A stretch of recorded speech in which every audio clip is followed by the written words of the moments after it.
the epitome of the ephemeral,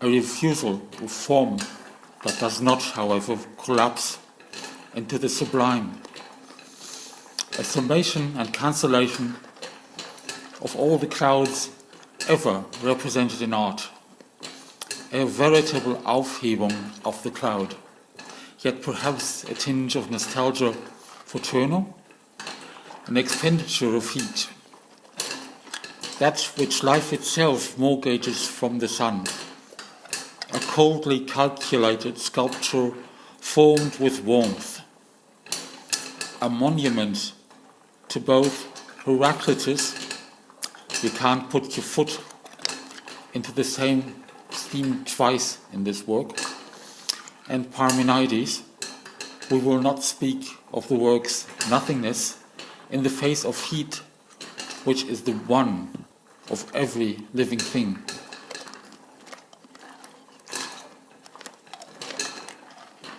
Let's not forget Zeno, whose arrow would never make it through this work. Let's not forget the ancient sacred springs bubbling up in steamy, forgotten mists, sites now cemented over full shopping malls. Undoubtedly, the archaic is celebrated in this work. Dig deep enough beneath the very spot on which steam is installed, and what would be found?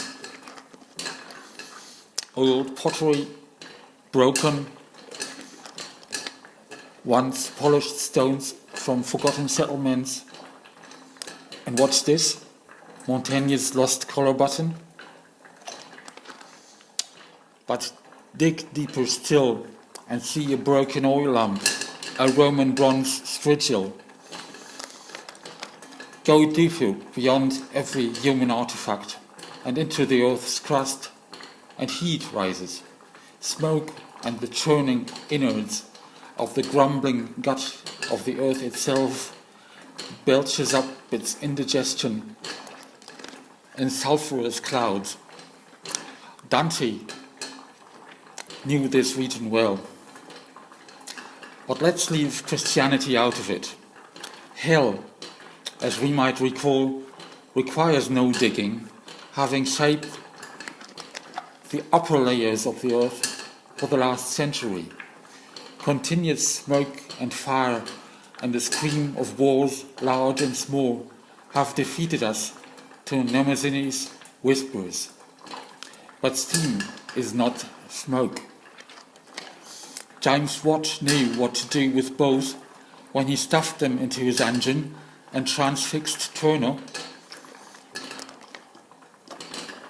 who put a rabbit in front of the industrialization bearing down on it full tilt. What we acknowledge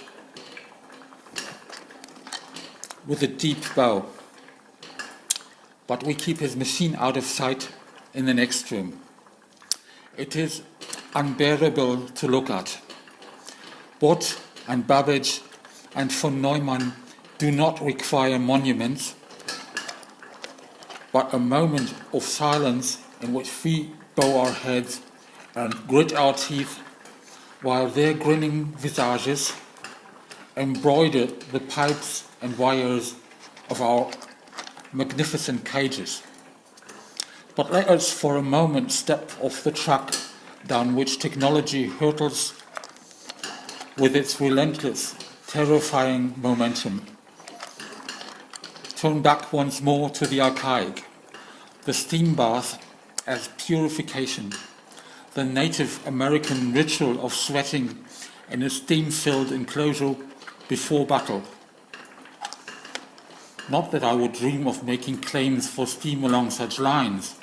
I only want to distinguish steam from smoke, eros from thanatos, energy from entropy, warmth from third-degree burns.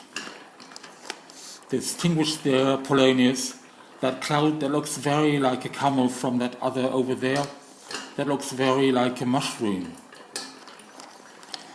Let's not forget the stones, thousands of them that have, since the Cambrian, lain in rivers, submitting to water's infinitesimal rate of sculpting.